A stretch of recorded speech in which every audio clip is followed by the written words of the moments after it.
Halo Citizen.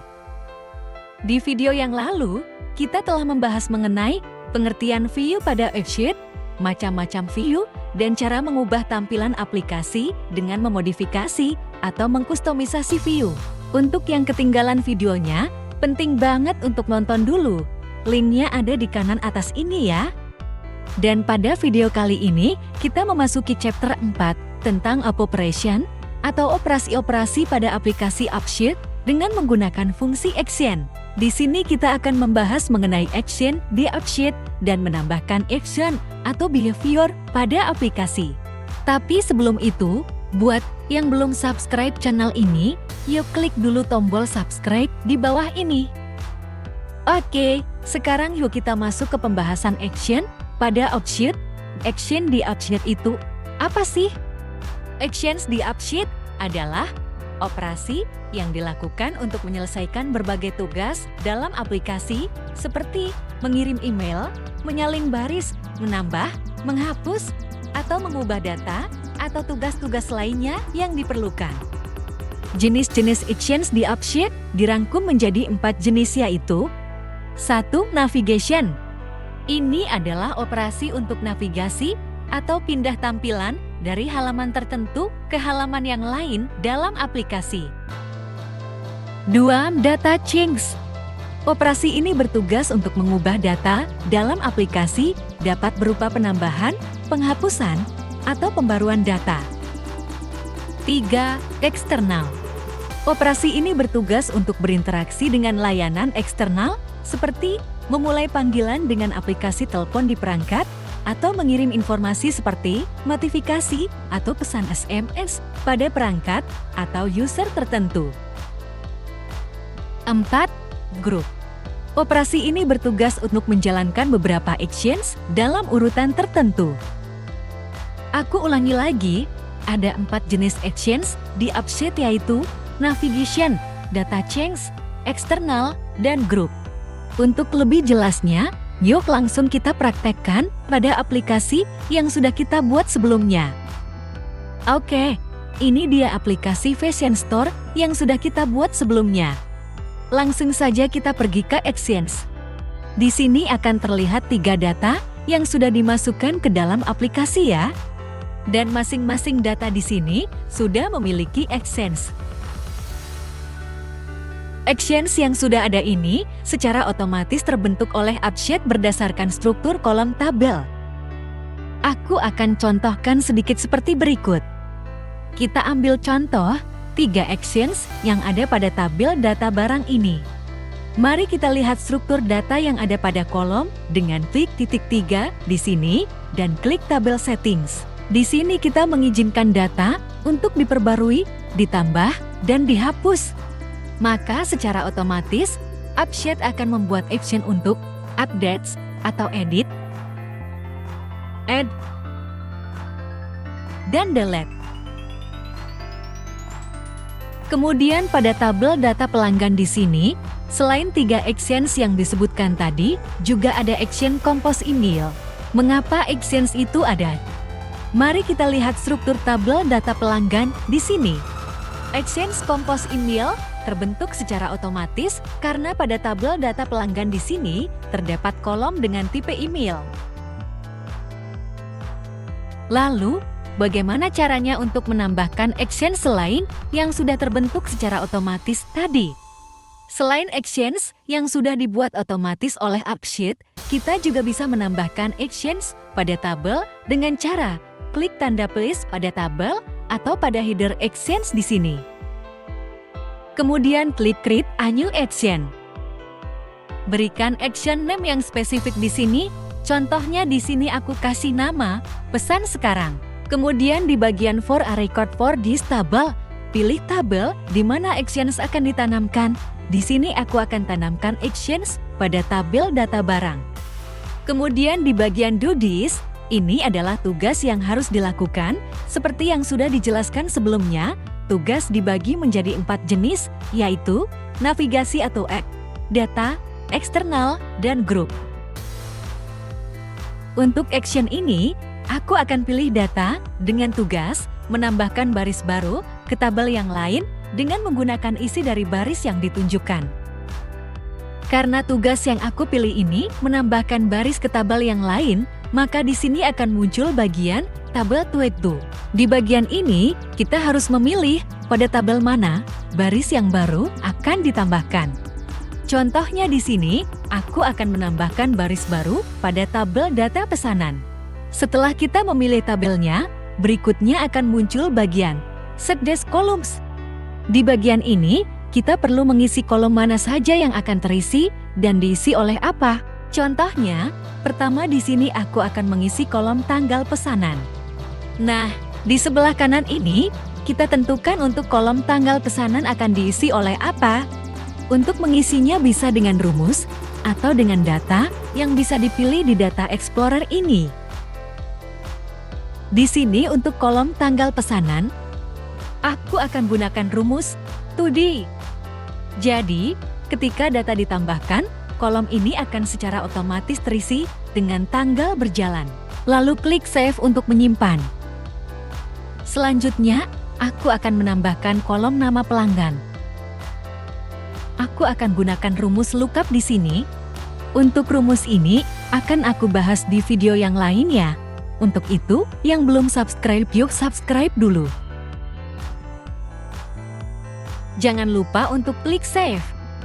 Selanjutnya, aku akan tambahkan lagi untuk kolom kode barang.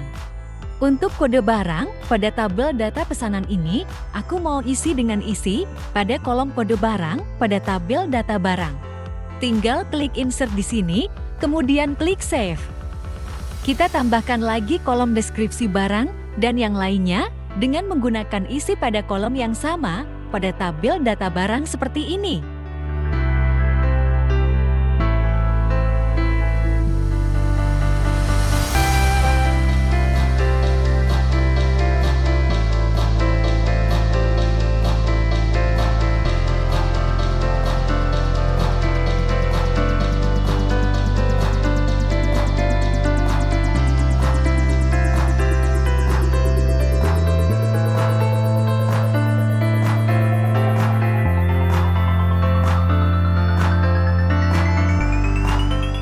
Oke, kita sudah mengatur semua kolom yang perlu ditambahkan ke tabel data pesanan seperti ini. Selanjutnya di sini ada bagian position, ini untuk mengatur di mana action akan ditampilkan. Yang pertama ada opsi primary. Posisi primary akan ditampilkan berupa tombol utama seperti ini. Yang kedua ada posisi prominent. Untuk posisi ini terdapat pada submenu yang bisa dilihat dengan klik titik 3 di sini, dan kita akan menemukan action yang ada pada posisi prominent. Selanjutnya ada posisi inline, ini adalah posisi di mana action ditanamkan pada setiap baris data. Untuk menggunakannya, kita harus memilih pada kolom mana action akan diterapkan. Lalu action akan terlihat pada kolom tersebut seperti ini. Kemudian, yang terakhir ada opsi hide. Ini untuk menyembunyikan action agar tidak terlihat dimanapun. Untuk saat ini, aku akan gunakan pada posisi prominent. Kemudian pengaturan selanjutnya adalah pengaturan display. Di sini ada pengaturan display name. Ini untuk mengatur nama pengganti untuk action yang dibuat. Lalu ada action icon. Ini untuk memilih icon untuk tombol action. Contohnya di sini aku akan pakai icon untuk belanja seperti icon tas ini. Selanjutnya ada behavior. Opsi pertama pada behavior, di sini ada only if this condition is true. Di sini kita bisa mengatur pada kondisi apa action akan ditampilkan. Untuk menambahkan opsi ini, kita harus menuliskan formula atau rumus untuk kondisi tertentu di sini. Kemudian di bawahnya ada needs confirmation. Ini adalah opsi apakah diperlukan konfirmasi terlebih dahulu sebelum mengeksekusi action ini. Jika ini diaktifkan, maka kita perlu mengisi confirmation message di bawahnya. Misalnya, di sini aku akan tulis, "Are you sure?" Sekarang mari kita coba untuk mengeksekusinya. Klik di sini dan pesan sekarang. Nah, seperti inilah confirmation message-nya. Oke, sepertinya action ini sudah cukup. Jangan lupa untuk save dulu hasil kerja kita ya. Sekarang, tinggal kita atur action yang sudah kita buat tadi pada produk di halaman toko di sini agar pengguna bisa langsung menambahkan barang ke pesanan. Klik pada icon pensil di sini, kemudian klik Edit View. Setelah itu, halaman kontrol akan langsung pindah ke Control View. Nah, pada Control View, di sini ada beberapa tombol action yang bisa ditambahkan. Contohnya pada action 1 di sini, disetting untuk delete. Maka di sini akan tampil delete. Sekarang kita akan ganti ini dengan pesan sekarang. Maka action di sini akan berubah menjadi pesan sekarang. Kita save dulu ya. Oke, sekarang kita coba eksekusi action yang sudah kita terapkan. Klik pesan sekarang, dan yap, pesan konfirmasinya muncul. Selanjutnya kita akan menampilkan hasil output dari action ini, yaitu menambahkan data ke data pesanan. Jadi nantinya, saat pengguna menambahkan pesanan di tampilan toko ini, maka pesanan akan bisa dilihat di halaman lain yang akan kita terapkan di menu view di sini.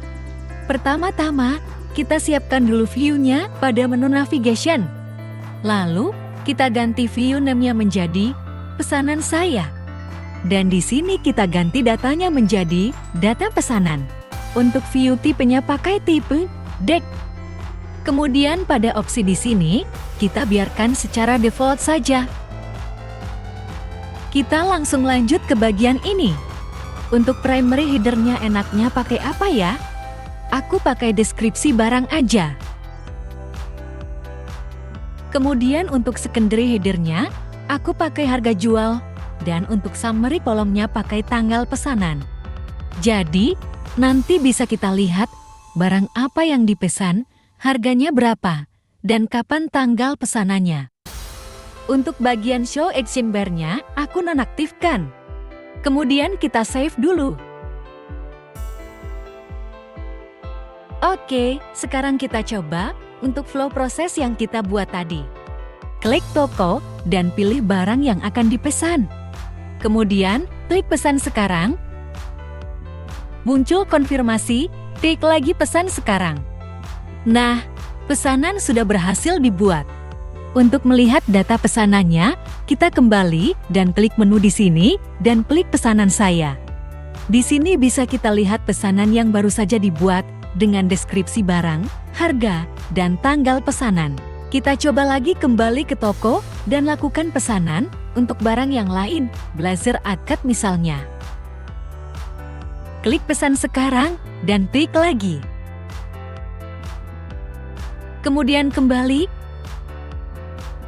klik menu dan klik pesanan saya. Yap, pesanannya masuk juga. Kita juga bisa lihat detail pesanannya dengan klik pada pesanannya seperti ini. Yep, sekian dulu untuk video pembahasan tentang action pada Outsheet kita kali ini. Di video selanjutnya, kita akan membahas tema yang lebih menarik, yaitu automation pada Outsheet dan cara menambahkan automation pada aplikasi. Jadi yang belum subscribe, ayo subscribe dulu biar gak ketinggalan setiap video menarik tentang Outsheet dari Outsheetube. Kalau kamu ada pertanyaan, kritik, atau saran, langsung saja ketik di komentar ya. Sekian video ini, kurang lebihnya mohon dimaafkan ya. Sampai jumpa di video selanjutnya.